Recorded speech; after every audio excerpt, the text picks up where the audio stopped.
The Recipe Book. Rosa Morales had always believed that love was measured in small, quiet acts. A warm meal on the table, a pressed shirt for work, a listening ear at 2 a.m. when worries kept someone awake. For 48 years, she had poured herself into those acts for her husband Miguel and their 3 children, Elena, Marco, and Sofia. She never asked for praise, she never expected headlines, she simply believed that devotion returned itself in time. Miguel died on a Tuesday in late October, pancreatic cancer stealing him in under 5 months. The funeral was small, dignified, exactly as he had requested. Rosa wore the navy dress he once said made her look like a schoolteacher again, the job she gave up when Marco was born. At the graveside, she stood between her children, feeling their arms around her shoulders like temporary scaffolding. She told herself it would hold. The will reading took place 10 days later in the downtown office of Miguel's longtime attorney, Mr. Delgado. The room smelled of old paper and lemon polish. Rosa arrived early, carrying a small cloth bag with chamomile tea sachets in case her nerves rose. She wore the same navy dress. Elena arrived first, heels clicking like impatient metronomes. At 42, she managed a chain of boutique hotels in Miami. Her husband, Victor, handled investments. Marco, 39, came next, broad-shouldered, quiet, the one who had taken over day-to-day operations of the Morales real estate group after Miguel's diagnosis. Sofia, the youngest at 36, swept in last with her fiancé, Liam, an architect who always seemed to be measuring the room for renovations. Mr. Delgado cleared his throat and began. To Elena Morales Wright and Victor Wright, the oceanfront condominium in Key Biscayne, valued at $4.8 million, together with the contents and associated trust account. To Marco Morales, full ownership and operational control of Morales Real Estate Group, including the commercial portfolio downtown and the 3 apartment buildings in Little Havana, combined appraised value $18.2 million. To Sofia Morales, the vacation home in Aspen, the lake house in the Finger Lakes, and liquid securities valued at approximately $6.1 million. Rosa listened calmly. The numbers were large, larger than she had ever allowed herself to imagine, but she had helped Miguel build every brick of that empire. She waited for her name. Mr. Delgado paused, adjusted his glasses. And to my beloved wife, Rosa Elena Morales, I leave my mother's old recipe book, the one she carried from Havana in 1958. It is in the top drawer of the oak desk in our bedroom. May it bring you the same comfort it brought her. Silence. Elena laughed once, sharp, involuntary, then covered her mouth. Marco stared at the carpet. Sofia whispered something to Liam, who smirked. Rosa felt heat climb her neck. The recipe book, a battered, grease-stained notebook with yellowed pages, handwritten in her mother-in-law's careful cursive. Rosa had used it for decades. Arroz con pollo for birthdays, flan for consolation, picadillo when money was tight and love needed to stretch. It was priceless to her. To them, apparently, it was the punchline. Elena recovered first. Well, at least you can bake us something nice while we sort out the Hausers, Mama. Marco cleared his throat. The apartment on Coral Way is in your name, Mama. You can stay there as long as you want. As long as you want. The phrase landed like a polite eviction notice. Rosa folded her hands in her lap. Thank you, Mr. Delgado, she said quietly. Is that all? That is all. She stood, nodded to each of her children without meeting their eyes, and left. The drive home took 23 minutes. She parked in the garage Miguel had built himself in 1987, walked through the kitchen where they had danced to Celia Cruz on Sunday mornings, and climbed the stairs to the bedroom. The oak desk still smelled faintly of his aftershave. She opened the top drawer. There it was, the recipe book. She carried it downstairs to the kitchen table, the same table where 3 generations had eaten, argued, laughed, cried.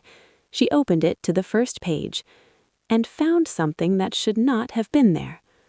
Tucked between the flan recipe and the one for ropa vieja was a single sheet of heavy cream paper, folded once. Miguel's handwriting, neat, slanted, unmistakable. My dearest Rosa, if you are reading this, I am gone, and our children have shown you exactly who they have become. I am so sorry, mi amor.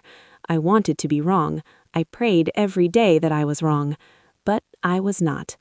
The recipe book was never just recipes. It was my way of giving you the keys without anyone suspecting. Turn to page 47. Rosa's hands trembled as she flipped forward. Page 47 was the recipe for sopa de plátano, plantain soup. In the margin, in very faint pencil, were numbers: CH47820404K. Below them, another line: Zurich Cantonal Bank, Private Vault, 12B. Access phrase: Siempre contigo, 15-03-1975. Their wedding date. Rosa sat perfectly still for almost 10 minutes. Then she closed the book, placed it in her cloth bag, and went to bed without eating. The next morning, she made coffee the way Miguel liked it, strong, no sugar, and opened her laptop. She had not used the internet for banking in years. Miguel had always handled those things, but she remembered enough. She searched Zurich Cantonal Bank private accounts. She found the international contact number. When the representative answered in crisp English, Rosa spoke slowly. I need to inquire about a private vault. The reference is CH47820404K. The access phrase is Siempre contigo, 15-03-1975. My name is Rosa Elena Morales. A long pause. Keyboard clicks. Mrs. Morales, the vault is active and in your name only. We can arrange secure access. Would you prefer we courier the contents to an address of your choosing, or would you like to travel? Rosa swallowed. Courier, to my home address, please. Discreetly. Understood. The package will arrive within 48 hours. There is also a sealed letter from Mr. Miguel Morales dated 2 years ago. It will be included. She hung up and stared at the wall. 2 days later, at 10:17 a.m., a plain gray van stopped outside. A man in a dark suit rang the bell. He carried a reinforced metal case the size of a large briefcase. He asked for identification, scanned her passport, had her sign 3 forms, and left without another word. Rosa locked the front door, drew the living room curtains, and set the case on the coffee table. The alligator lock was already set to 150375. She turned the dial. Click. Inside lay 3 things: a thick envelope addressed to her in Miguel's handwriting, a USB drive labeled Evidence 2022-2024, and a black velvet pouch. She opened the pouch first. Inside were bearer bonds, old-style physical certificates, each marked with denominations of $500,000 and $1 million. She counted 37. Next to them, several gold coins in protective sleeves, and a small stack of bank statements showing numbered accounts in Zurich, Singapore, and the Cayman Islands. The total liquid value, according to the attached summary sheet, was $182,400,000. $182 million. Rosa pressed both hands to her mouth so the sob would not escape. Then she opened the letter. Mi amor, I never wanted you to know this while I was alive. I kept it hidden because I was ashamed, not of the money, but of what our children had become while I pretended not to see. 3 years ago, I began to notice irregularities in the real estate accounts, small at first, then larger.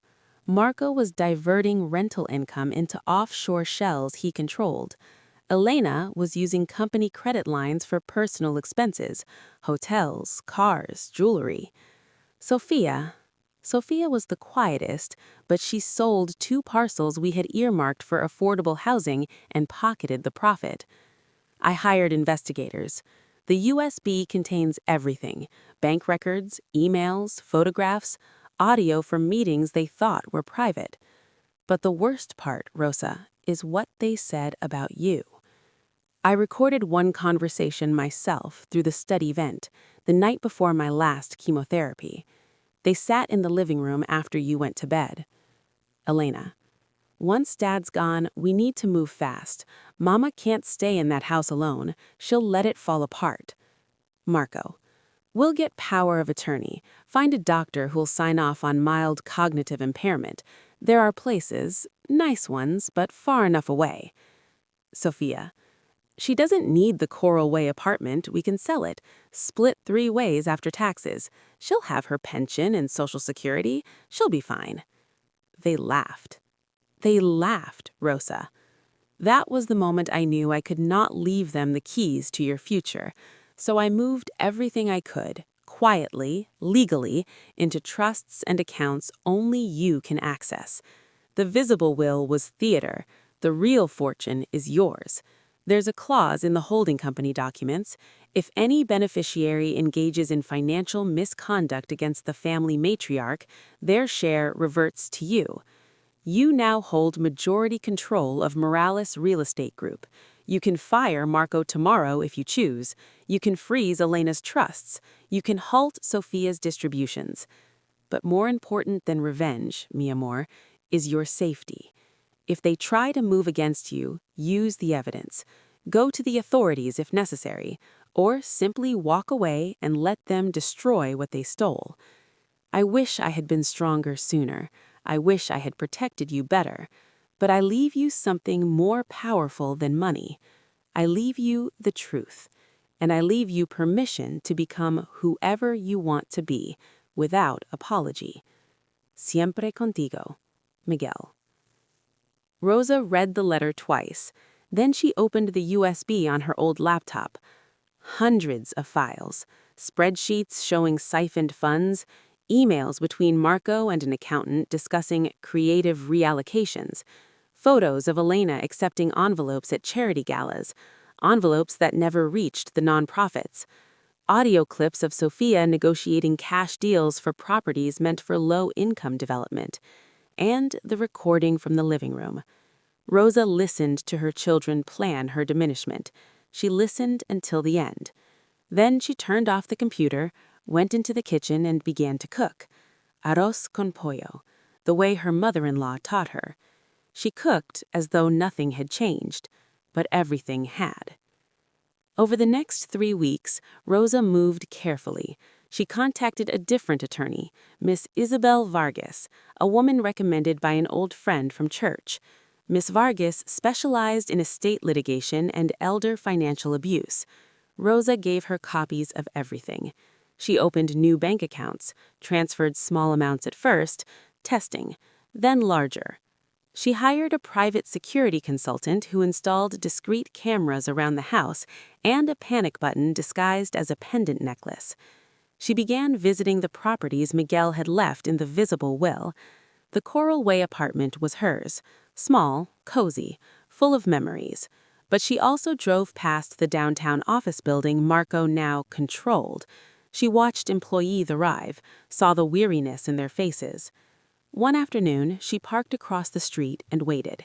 At 5:47 p.m., Marco emerged, laughing on his phone, climbed into a new black Range Rover, and drove away. Rosa felt something shift inside her chest. Not rage exactly, resolve. She called Miss Vargas that evening. "I want to see the company books, all of them." "You're the majority shareholder, Rosa. You have every legal right." The audit began quietly. 2 months later, Rosa invited her children to Sunday lunch. She cooked for hours.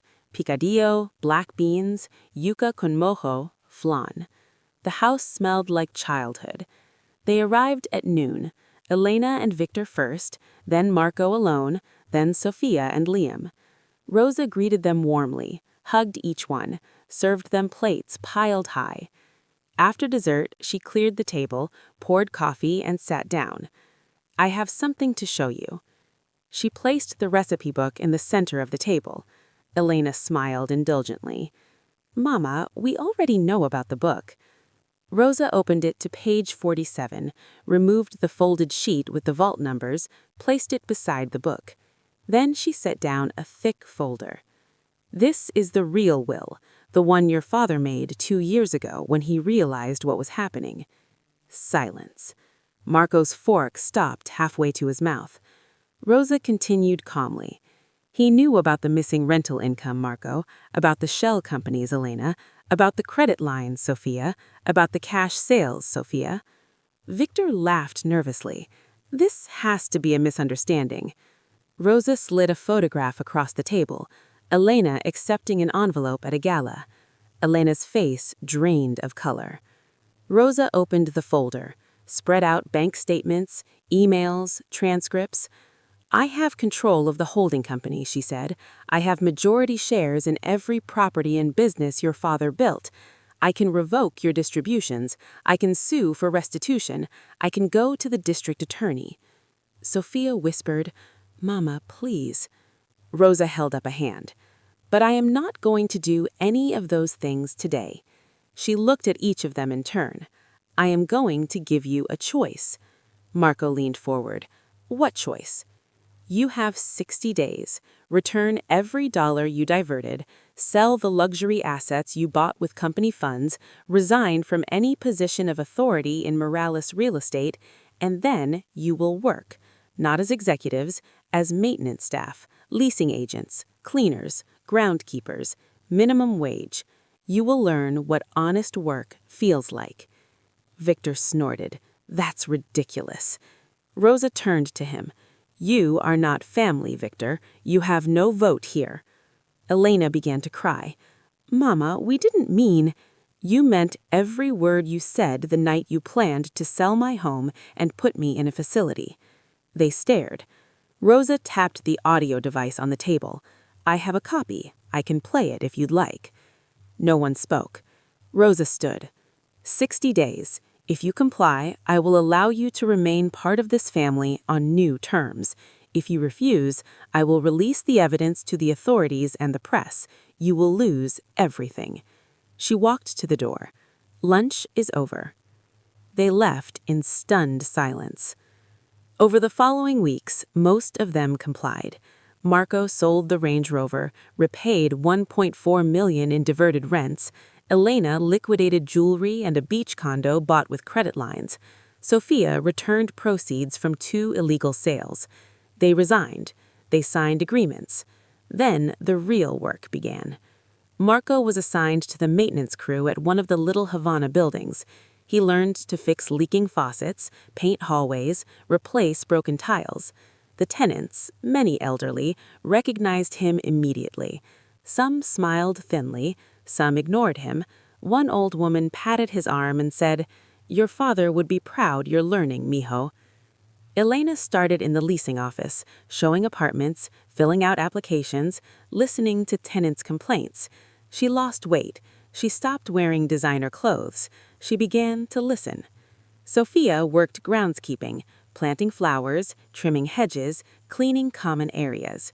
She cried the first week. Then she stopped crying and started talking to the residents. She learned their names, their stories. Victor refused. He convinced Elena to leave with him. They moved to Miami, tried to start over. Within 8 months, they were bankrupt. Elena returned alone, ashamed, and asked for a second chance.